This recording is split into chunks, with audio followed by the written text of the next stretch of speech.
They're probably drinking coffee. Muito bem, meus caros amigos, sejam bem-vindos ao nosso Café com Van Gogh.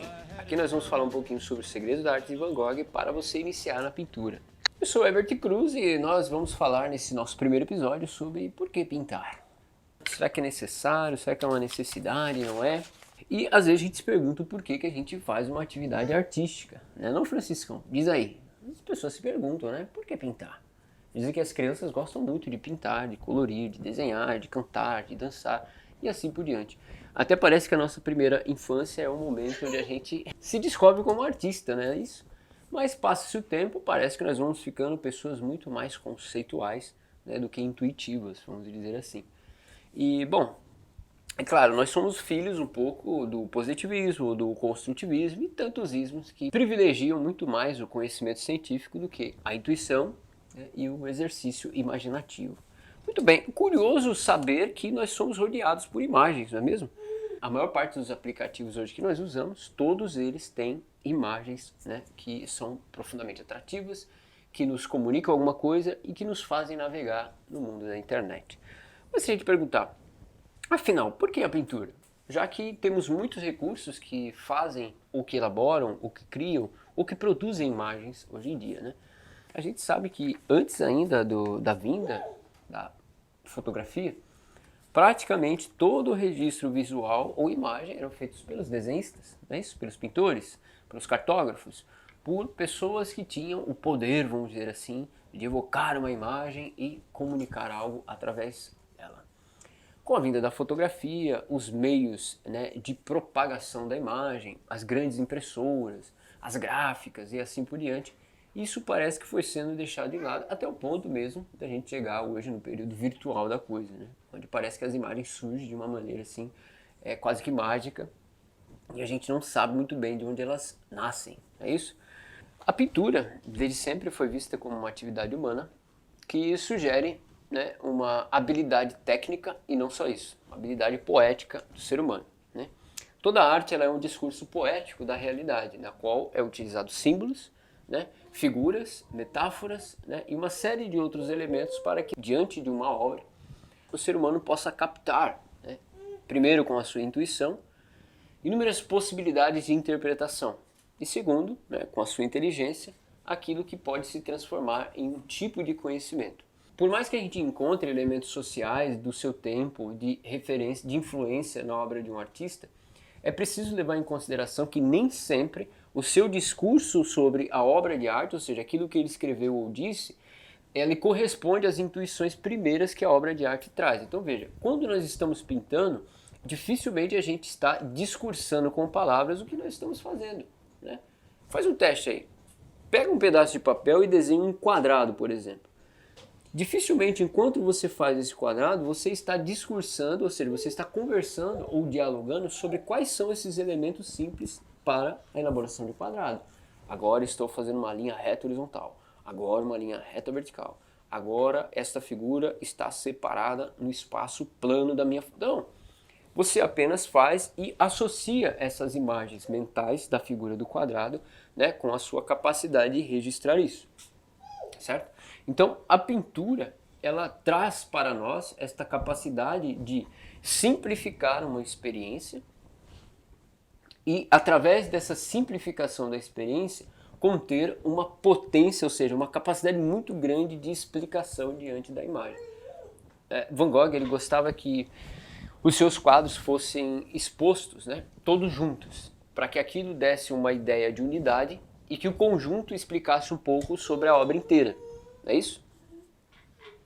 Van Gogh, ele não vai iniciar a pintura já pela pintura, né? Há um processo até ele chegar a pintar seus primeiros quadros.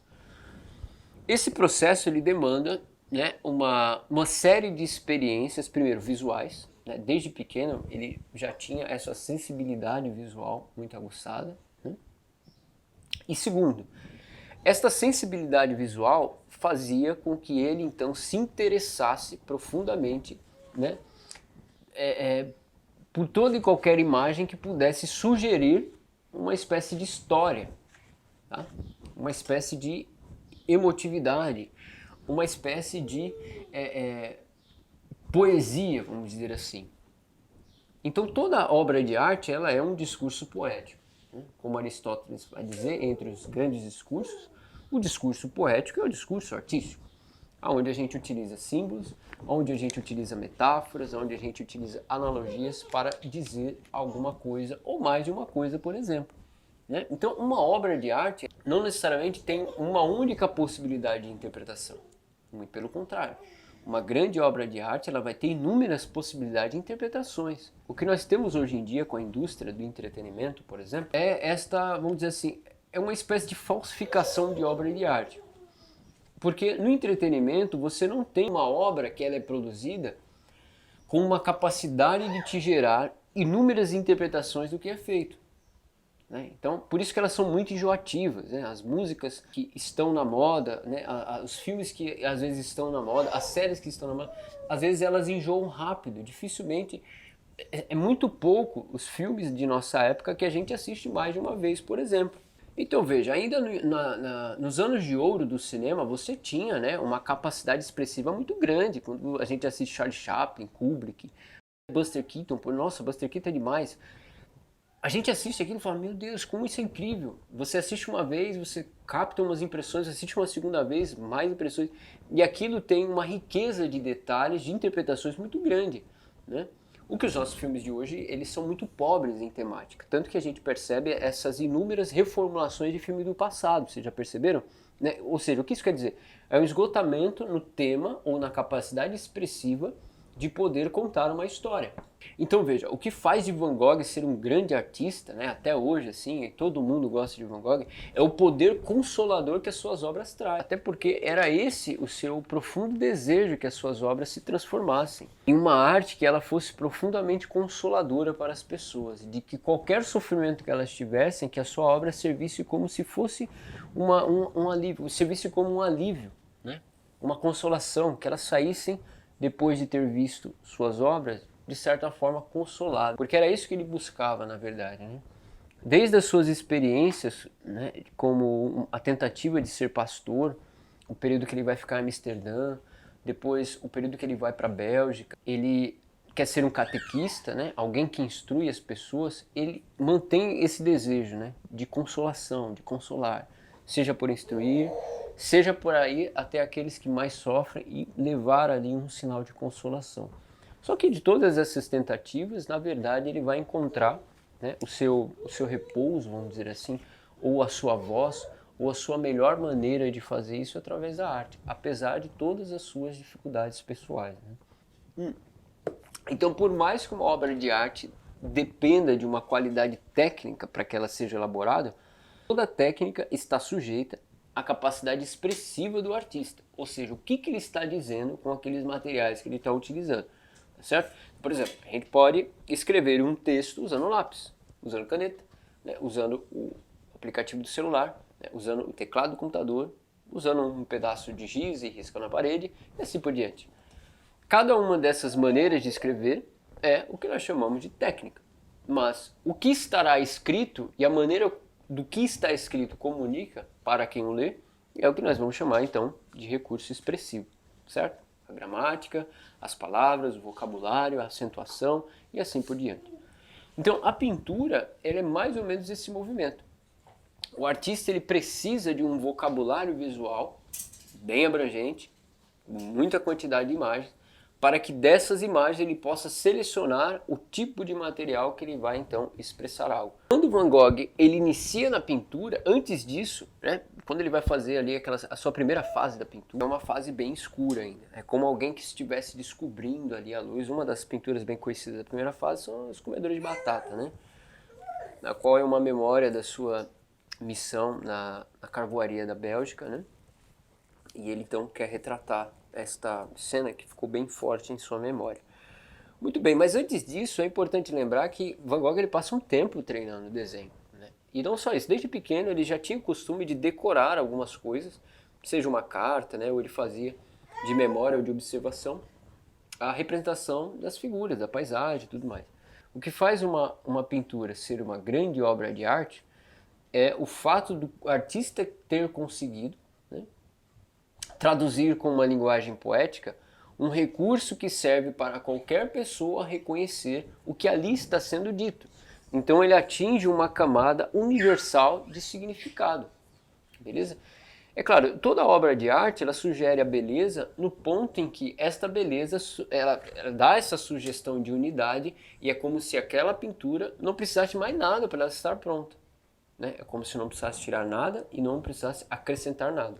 É como se tudo que ele quisesse comunicar para nós estivesse encerrado naquela pintura, certo? Então a pintura ela sugere de nós esse exercício de uma linguagem visual aonde a gente se comunica e aonde também a gente entende o que as imagens estão tentando comunicar para nós. Então o processo da pintura é esse processo de uma imersão em uma atividade, certo? Na qual não necessariamente você precisa estar consciente de tudo que você está elaborando ali verbalmente, tá? Então agora eu vou usar amarelo, agora azul, agora cor complementar, agora cores primárias. Não. Uma curiosidade, já na época da pré-história, era essa tentativa de registrar, né, o mundo material através da imagem. Quando a gente vai observar as pinturas rupestres, por exemplo, a gente percebe que esta capacidade expressiva do ser humano, ou seja, essa capacidade de conseguir comunicar alguma coisa através de uma linguagem, ela já estava ali em desenvolvimento, né? Apesar de termos várias teorias sobre, né, o que as pinturas das cavernas estavam dizendo, né, ou o que eles queriam expressar com aquilo, a gente não pode dizer que de imediato a gente percebe a capacidade, né, técnica desses pintores primitivos em representar aquilo que eles viam, né? Dizem que até em algumas pinturas você tem algumas pontas de lanças cravadas em alguns animais, né? Então nós não sabemos até que ponto aquelas imagens serviram como uma sala de aula para ensinar os novos caçadores, né, o seu ofício, por exemplo, né? O quanto uma imagem ela é útil para exemplificar alguma coisa, não é verdade? Então o processo da pintura ele nos dá essa capacidade de organizar, perceber, né, e vamos dizer assim, ter uma leitura melhor das coisas que nos acontecem. Então a pintura exige do iniciante ali, né, na arte da pintura, que seja capaz de organizar, né, uma imagem para transmitir uma determinada comunicação, certo? A nossa dificuldade hoje de conseguir fazer uma leitura melhor da imagem é por conta de que nós temos uma enxurrada de imagens fotográficas que atrapalham isso, né? Então, geralmente a imagem fotográfica, é claro que ela vai transmitir para nós alguma coisa que está sendo dita, mas não necessariamente ela é organizada, né? Ela é mais ela é mais uma imagem perceptiva, ou seja, a câmera fotográfica ela registra mais ou menos a direção do olhar ali, né, do que está sendo observado, do que propriamente organizado pela mente e pela imaginação. É claro, nós temos grandes fotógrafos na nossa época, Cartier-Bresson, entre outros. Mas nem todos têm esta sensibilidade artística para conseguir comunicar de forma imediata aquilo que está olhando. Tanto que Cartier-Bresson andava o dia inteiro com a sua câmera fotográfica para, no melhor momento em que ele podia ali captar uma situação em que fosse profundamente expressiva, ele comunicar. Mas não é todo mundo que faz isso, né? Agora, na pintura não.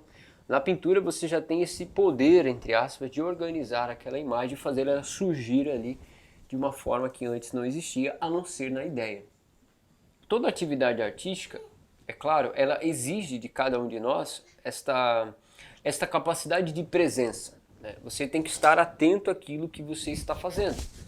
Não que as outras atividades não exijam isso, não, todas.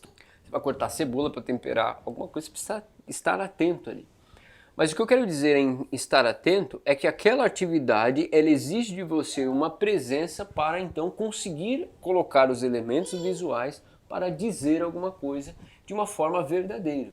Olha, toda atividade artística ela produz inúmeros benefícios, né, na vida do ser humano.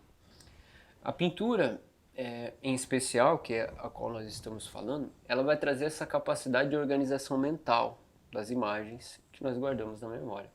A atividade da pintura, né, assim como uma extensão do desenho, porque muitos vão falar, mas para pintar precisa desenhar, precisa saber. Veja, a gente entende que o que as pessoas às vezes perguntam como saber desenhar, né, ou ter que desenhar, é ainda aquela memória lá da escola de que a pintura, para que ela seja uma boa pintura, vamos dizer assim, ela tenha aspectos de realismo visual, né?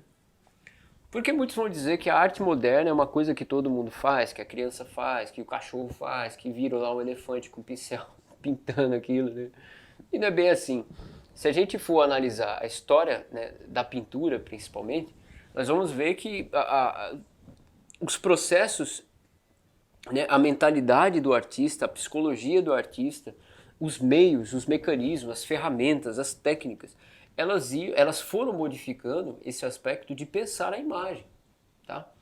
Então veja, principalmente com a vinda da fotografia, né? Para conseguir entender o que um Kazimir Malevich está dizendo com as suas obras, o que um Kandinsky, né, Paul Klee, entre outros, estão dizendo para nós com aquelas formas, né? Veja, durante muito tempo a pintura ela era considerada uma boa pintura pelo seu realismo figurativo, né? Ou seja, as formas visuais elas eram profundamente reconhecíveis e associadas à realidade, ainda que se tratasse de mitologia, de temas religiosos, né?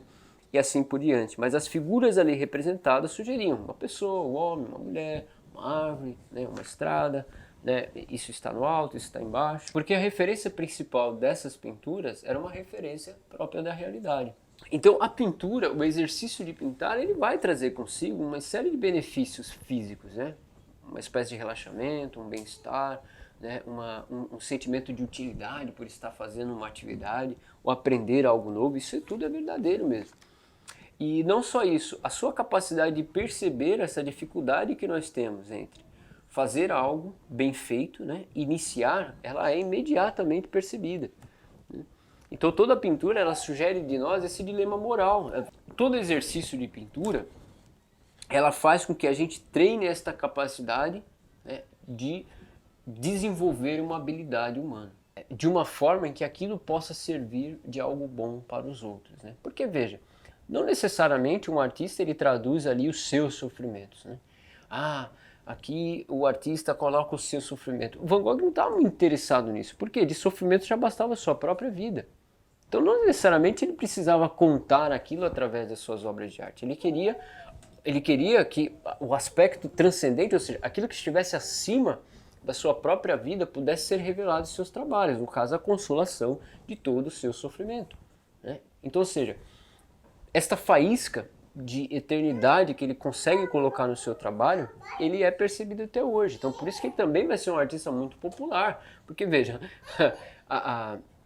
o nosso período moderno, a pós-modernidade, né, todas as facilidades que a vida moderna traz, ela também traz esse prejuízo de que, caramba, parece que a todo momento nós estamos perdidos, né? Nós estamos se sentindo ameaçados por alguma coisa e necessitamos de consolo para respirar ou para recuperar as forças para continuar a nossa jornada, não é verdade? Então veja, a pintura tem esse poder, né, de dar comunicação, dar uma espécie de voz, dar uma expressão para que no fundo não é somente o ideal. Então quer dizer que se eu sou uma pessoa triste, a minha pintura tem que ter o ideal de alegria, né? Se eu sou uma pessoa perdida, o ideal é que minha pintura tenha uma possibilidade de encontrar o caminho. Não, não é isso.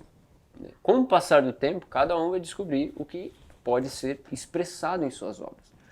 Eu me lembro uma fase em que muitos dos meus rascunhos, eles eram árvores, né? Uma figura de árvores. Teve um período que eu gostava muito de desenhar árvores. E chegou um período em que, nessas árvores que eu estava desenhando, ao chegar no meio da figura do desenho da árvore, eu sentia vontade de torcer aquelas árvores. Eu visualizava uma árvore torcida, né? E essa árvore que torcia, parece que ela ainda não tinha uma direção para ir, né? Então, algo que está no processo de torção, ele ainda não tem um ponto fixo de direção. É isso porque ele está girando ao mesmo tempo. Só que depois de passar por esse processo de rascunho, daquele tronco, né, sendo torcido, né, eu senti a necessidade visual de continuar aquela árvore subindo na sua direção normal, que era, né, para cima, né? E fiz vários rascunhos assim. Depois de um tempo fui perceber que, nossa, essa era uma fase em que estava difícil se concentrar em qual caminho seguir, né, o que fazer, né, e tal, aquela descoberta, né, as propostas do futuro, muitas possibilidades de escolha, né, de mudança de lugar, de estabilidade ou não, de risco, de tentativa de encontrar ali, através da arte ou da pintura, mesmo que diante de várias técnicas, qual que seria aquela que eu mais, né, me identificaria? E ali aquela figura da árvore representava, né, esse processo de, né, ir procurando, quase que torcendo, né, moendo ali, tentando tirar alguma gota de alguma coisa, algum elemento que pudesse ser aproveitado, e depois o caminho seguia da figura visual. Então veja, meus amigos, a pintura ela serve como esta forma de comunicação. Então, ou seja, primeiro para nós mesmos. Ele é um exercício de autorreflexão, ou seja, de coisas que você está passando, sentindo, pensando, tendo ideias, que é através da imagem na qual você vai conseguir organizar isso. Lembro muitas vezes que, para alguns alunos que tinham muita dificuldade de se comunicar, né, verbalmente, de conversar e tal, eu sugeria para eles, amigo, faça um diário visual, vá fazendo um diário visual para que isso organize melhor suas ideias, para que na hora de conversar você consiga, né, ter uma certa facilidade de iniciar um assunto, né, de continuar um assunto e de terminar ele. E muitos estavam muito certos, falaram, caramba, professor, é verdade. Depois que comecei aqui a fazer um diário visual, né, eu me senti menos inibido, né, porque tinha esse receio de me comunicar, de não ser compreendido e tal. Então a imagem nos dá esse poder de organização mental, né, de organização de vários elementos, né, e de uma série de outras coisas. É claro que o processo da pintura, como qualquer atividade artística, seja tocar violão, tocar piano, cantar, né, dançar, ele vai dar para nós essa dimensão, a gente amplia uma dimensão na capacidade, né, vamos dizer assim, de realizar alguma tarefa manual, por exemplo. Isso te dá um senso de orientação espacial, a imagem, a pintura vai te dar um senso de orientação espacial, então você vai reconhecer as imagens, vai conseguir melhor decodificá-las, fazer uma leitura, interpretar melhor, né? E não só isso. É claro que tem todos os benefícios terapêuticos, né, a pintura, então você vai, né, ter um certo bem-estar, aquilo vai te fazer se sentir mais útil, você vai presentear alguém com uma pintura que você fez, por exemplo, aquilo vai te dar, né, uma satisfação muito grande de ter produzido algo e alguém receber aquele presente e elogiar por aquilo. Todos nós nos realizamos por algum bem que nós fazemos, não é verdade? Então é claro, a pintura também tem esse elemento de algo bom que nós podemos produzir, né? Então essa atividade, né, a artística, ela também proporciona essa sua capacidade de perceber, poxa, olha, até que eu sou bom em alguma coisa, né? Até que eu consigo, né, realizar isso, e até que as pessoas gostam, né? Por que não continuar? Não é verdade? Então veja, os benefícios da pintura são inúmeros, né? O nosso desejo de apresentar para você Van Gogh como esta referência, né? Alguém que em um curto espaço de tempo, que tinha uma paixão muito grande pelas imagens, em tentar expressar aquilo pelo qual ele sentia um poder de atração muito grande levar para as pessoas, que era essa ideia de consolação. A história desse nosso artista ela é muito profunda, ela é carregada por uma série de dilemas pessoais, dilemas familiares, dilemas morais, né? Dilemas, uma série de dilemas que o fazem, através da pintura, se reconhecer melhor, buscar uma consolação, deixar algo para que as pessoas também possam se reconhecer ali e consolar o seu coração através dessas imagens, né? E com isso a realização profunda dele estava nas pinturas, né? Então veja, ainda que você faça como um hobby, né? Toda atividade artística ela não exige com que você precise se tornar um grande artista, não. A atividade artística ela sugere que você adquira uma habilidade, né? E com essa habilidade você possa então criar coisas, né? Agora, é claro, ter uma linguagem pessoal, originalidade, isso tudo é uma consequência do trabalho. Claro, da dedicação, do processo que você vai ter de se dedicar àquilo, de ter uma constância, né? De fato, decidir em seguir aquele caminho e tudo mais. Mas o mais importante é a ideia de você, né, experimentar a pintura, né? Você olhar as pinturas de Van Gogh e falar, nossa, e se eu fizesse isso, né? E se eu tentasse, né? E se eu começasse? Então olha só, Eusébio, por que pintar? Essa é uma pergunta muito curiosa hoje em dia, em que tudo é terapia, não é verdade? Você vai passar na terapia, vai falar que está com ansiedade, vai fazer um quadro. Tá? Vai passar na terapia, vai falar que está meio angustiado, vai fazer um quadro, né? É como se a atividade artística fosse resumida apenas em um processo terapêutico feito por pessoas, né, que sempre tem algum problema, né? Ainda mais quando nós falamos de Van Gogh, que ainda fica muito mais marcada essa ideia, não, ele pintava porque ele era maluco, né? Nada a ver com isso. Então por que pintar? Para aprender algo novo, para se descobrir através do universo das imagens, né? Para tentar se comunicar melhor, para organizar sua mente, né? Eu lembro que conheci um engenheiro em Ribeirão Preto e ele me deu alguns pincéis, né? E eu falei, nossa, quantos pincéis, muito obrigado, mas fiquei preocupado. Eu falei, mas o senhor está parando de pintar? Ele falou, não, é que eu troquei meus pincéis e tô doando esse agora. Eu falei, nossa, mas é curioso. E me diz assim, né? Como que o senhor começou a pintar? Então, eu falei, não, chegou um período da minha vida que eu estava com muita neurose em relação aos números, né? Tudo para mim tinha que ser milimetricamente pensado, calculado, e até para o mercado com calculadora científica, né? Falei, caramba. E aí uma doutora me receitou o exercício da pintura para que eu pudesse, né, assim, exercer esse lado um pouco mais, né, criativo, imaginativo e tudo mais. Ele falou, depois disso, né, essas minhas neuroses, ansiedades, elas melhoraram muito, porque na pintura eu conseguia perceber que, olha, nem tudo é perfeito aqui, né? A gente tem uma série de etapas para conseguir, às vezes, fazer uma esfera, um quadrado, né? Uma árvore, e tudo isso dava para ele esta dimensão, né? De tempo, de paciência, de exercício, né? De aprendizado, de erro e de acerto. Para iniciar na pintura, o desenho é necessário? Bom, sim, o desenho é necessário, mas veja, o desenho é necessário como prática, tá? Como prática da elaboração de uma imagem, certo? Claro, para isso a gente tem inúmeras técnicas, não tem jeito certo ou errado, não.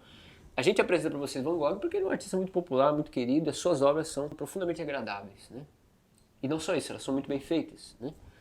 E então Van Gogh, ele será esse nosso ponto de partida. Nós temos muito material dele, temos uma série de desenhos, temos os cadernos de desenho, temos as suas fases de desenho, suas fases da pintura, suas cartas até, muita coisa que explica o seu processo criativo, por exemplo. Isso pode, para nós, nos orientar, né, como uma referência.